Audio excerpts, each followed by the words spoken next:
কিছুদিন আগেই যখন জসপ্রীত বুমরাকে জিজ্ঞেস করা হয়েছিল যে তার ফেভারিট ক্যাপ্টেনকে, উত্তরে তিনি একটাই জবাব দিয়েছিলেন যে তিনিই তার ফেভারিট ক্যাপ্টেন, কারণ বোলাররা নাকি স্মার্ট ক্যাপ্টেন হয়। এটি শোনার পর সোশ্যাল মিডিয়াতে নিন্দের ঝড় উঠতে থাকে, কিন্তু বুমরা নিন্দুকের চোখে আঙুল দিয়ে সেটি প্রমাণ করে দেখালেন পার্থ স্টেডিয়ামে। অস্ট্রেলিয়াতে সিরিজ শুরুর আগে বেশ কিছু প্লেয়ার দলের বাইরে থাকে, যেমন রোহিত শর্মা, মোহাম্মদ শামি। কিছু নতুন প্লেয়ারের ডেবিউ হয়, যেমন হর্ষিত রানা, নীতিশ রেড্ডি, কেএল রাহুল, মোহাম্মদ সিরাজের আউট অফ ফর্ম ছিল এবং ইন্ডিয়া আগের সিরিজে খুব খারাপভাবে হারের পরেও পার্থের মতো স্টেডিয়ামে ম্যাচ জেতাতে বুকে এলেম থাকা দরকার বস, আর সেটাই করে দেখালেন জসপ্রীত বুমরা।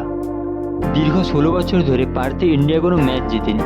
অনিল কুম্বলের ক্যাপ্টেন্সিতে 2008 সালে ইন্ডিয়া পার্থের লাস্ট ম্যাচ জিতেছিল।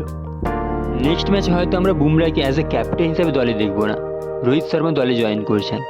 বাট রোহিত শর্মার সাথে সাথে ইন্ডিয়া আরও একটি বড় ক্যাপ্টেন পেয়ে গেল জসপ্রীত বুমরাকে। জসপ্রীত বুমরা পার্থ টেস্টে ম্যান অফ দ্য ম্যাচ হয়েছেন এবং অস্ট্রেলিয়াতে সবচেয়ে বড় জয়টি তার হাত ধরেই এসেছে। আর এই জয়টা অতটা সহজও ছিল না, দলে অনেক এক্সপিরিয়েন্স প্লেয়ারের অভাব ছিল। নিউজিল্যান্ডের কাছে 3-0 সিরিজ হেরে বর্ডার গাভাস্কার ট্রফি শুরু করেছিল টিম ইন্ডিয়া।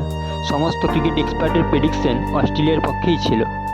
ফার্স্ট ইনিংসে যখন ইন্ডিয়া 150 রানে অল আউট হয়ে যায়, তখন সবাই ধরেই নিয়েছিল ইন্ডিয়া ম্যাচের বাইরে। ঠিক তখনই 5 উইকেট নিয়ে অস্ট্রেলিয়াকে 104 রানে অল আউট করতে সাহায্য করে এবং সেকেন্ড ইনিংসে 3 উইকেট নিয়ে ইন্ডিয়াকে ম্যাচ জেতাতে। ক্রিকেট ইতিহাসে অস্ট্রেলিয়ার মাটিতে এমনভাবে ডমিনেট করে ম্যাচ হারাতে কোনো টিমই পারেনি। বুমরার নেতৃত্বে টিম ইন্ডিয়া অসম্ভব ভালো পারফরমেন্স করেছে। 2024 টি-20 ওয়ার্ল্ড কাপে Jasprit Bumrah man of the tournament হয়েছিল, যেখানে 2টি ম্যাচে ম্যান অফ দ্য ম্যাচ অ্যাওয়ার্ডও পেয়েছিল। তারপর বিজি ট্রফিতে প্রথম ম্যাচেই man of the match. 2024 highest international wicket Jasprit বুমরার নামে। টেস্টে সর্বোচ্চ উইকেট জসপ্রীত বুমরা নিয়েছে এবং ক্যাপ্টেন হিসেবে অস্ট্রেলিয়াতে টেস্ট ম্যাচ জেতা। এই সব কিছুর জন্য Bumrah ICC cricketer of the ইয়ারের প্রবল দাবিদার। ওডিআইতে নেক্সট ক্যাপ্টেন হিসেবে জসপ্রীত বুমরাকে ভাবা যেতেই পারে। এ বিষয়ে আপনার কী মত কমেন্ট সেকশনে জানান, আর ভিডিওটি ভালো লাগলে সকলকে দেখার সুযোগ করে দিন। ধন্যবাদ।